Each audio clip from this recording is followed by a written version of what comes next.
In this lesson, we are focusing on Data Protection Impact Assessment (DPIA). DPIA used for identifying, managing privacy risk before they turn into real problems. When a DPIA is required, how to do one, and what happens if you get it wrong. This lesson covers all of it. A DPIA is a structured assessment of privacy risk in your privacy processing activities. It's a proactive tool required under Article 35 when processing is likely to result in high risk. Its purpose is to identify risk early, reduce them, and demonstrate accountability. The concept comes from Article 35 and Recital 84. Controllers must carry out DPIAs for processing that poses high risk to individuals' rights and freedoms. Article 35 lists three mandatory cases: systematic and extensive profiling with automated decisions that have legal or significant effect, large-scale processing of special category data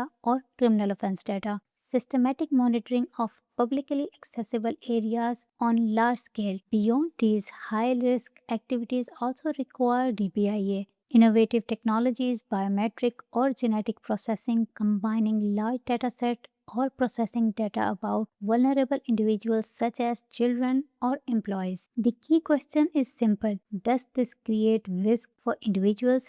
If yes, you need a DPIA. This comes from Article 35 and it reinforces in your risk assessment material.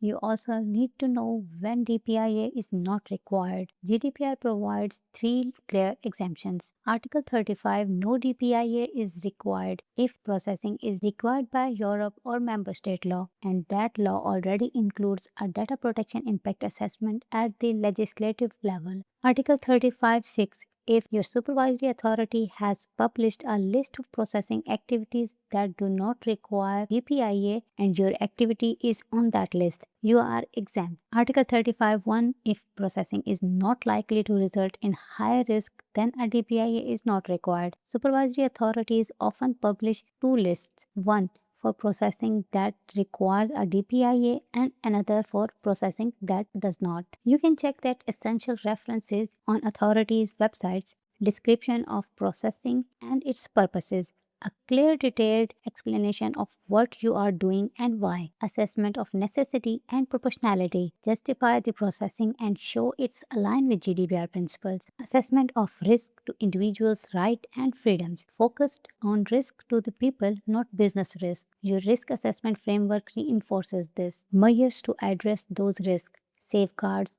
security controls, and mechanism to reduce or eliminate that risk. All four must be present. Missing any component means the DPIA is incomplete. A is describing the processing. Under Article 35(7)(a), you need a full clear picture of what you plan to do. Answer 6 questions. What data is being processed? List categories, contact details, health data, biometrics. Why is it being processed? State the purposes and your lawful basis. Who is involved? Identify controller, processor, or anyone with access. Where is the data stored or transferred? Local servers, cloud, or third countries. How long is it kept? Provide justified retention period. How is it processed? Describe technologies, system, and any automation. This description is the foundation of DPIA and everything else builds on it.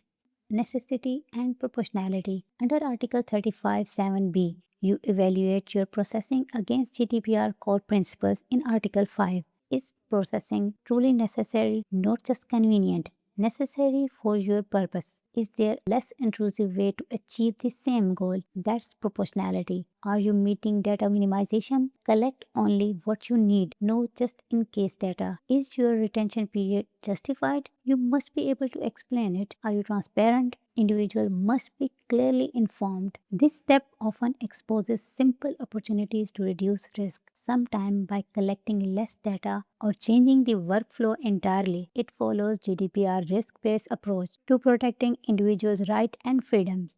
Step 3 is identifying and assessing the risk, the core of your DPIA. Under Article 35(7)(c), you evaluate risk based on two factors: likelihood or severity. Likelihood: how probable the risk is. Remote, possible, likely, or very likely. Severity: the impact on individuals, limited, significant, serious, or critical. Combine the two to determine overall risk level. Look for risks such as unauthorized access or disclosure, data loss or destruction, discrimination, identity theft, or other misuses, financial or reputational harms to individuals, loss of control over personal data, or difficulty exercising rights. Always remember you are assessing the risk to individuals, not risk to your organization. This aligns with GDPR risk based methodology.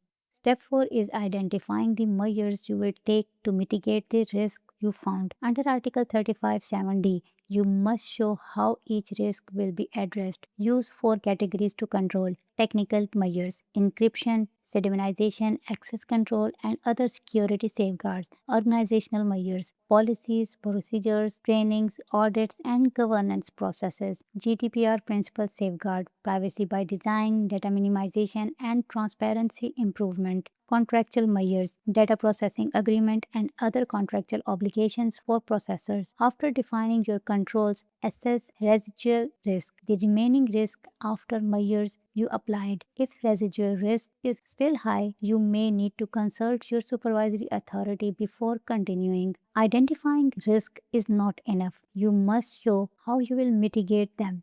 If you still have high residual risk after all mitigation, Article 36 requires prior consultation. You must contact your supervisory authority before starting processing. They have up to 8 weeks to respond, with a possible 6-week extension for complex cases. The controller is responsible for DPIA. If you have DPO, you must involve them. Article 35(2) requires the DPO advice throughout the process, not just at the end. Under Article 35(9), you should seek the views of data subject or their representative when appropriate, especially for sensitive or high impact processing. Processors must assist the controller with the DPIA under Article 28(3)(f). Since they often understand the technical setup, best practice is to involve multidisciplinary teams: IT, legal, security, and business stakeholders. Privacy risks are both technical and legal, so you need input from all sides.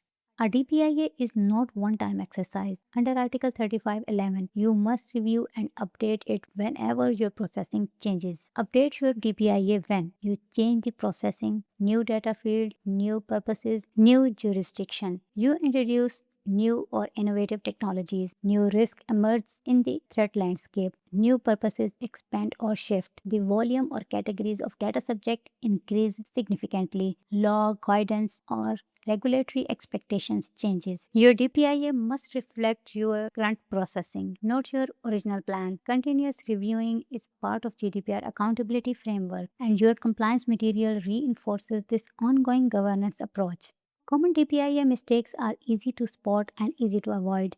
Doing DPIA after processing has already started. A DPIA must be done before processing, so risk can be designed out early. Using generic template-based DPIAs templates helps, but your DPIA must reflect your actual processing. Article 35 requires a real analysis. A few generic sentences about security risk is not proper DPIA. Ignoring the duty to consult when high residual risk remains. If risk is still high after mitigation, Article 36 consultation is mandatory. DPIA is about reducing risk to individuals, not just a checkbox exercise. Let's apply the DPIA process to a real example. A company deploying facial recognition for employee time tracking. Describe the process. Description: biometric processing, automated identification, potentially large scale employees vulnerable under Recital 75. Necessity: is facial recognition necessary? Could PIN card work instead? Risk assessment: high risk.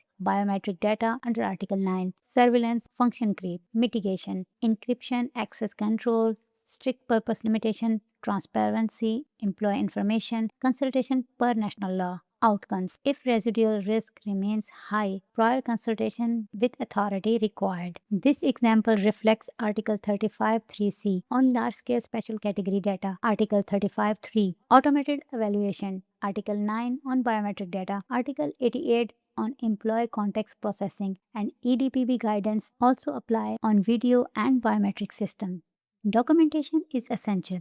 Under GDPR, if it's not documented, it didn't happen. A DPIA must include the full report, your risk scoring metrics, and records of all mitigation measures actually implemented. You need documentation of all consultation with your DPO, with your data subject where appropriate, and with your supervisory authority if risk residual high and still remains. You must also record review data, review dates, updates to show DPIA is maintained over time, and you need formal sign off from the responsible parties. Documentation matters because 52 requires you demonstrate compliance. It serves as evidence in audits or investigations. In some cases, you must provide your DPIA to supervisory authority. Good documentation is not bureaucracy, it's proof of responsibility, informed risk management.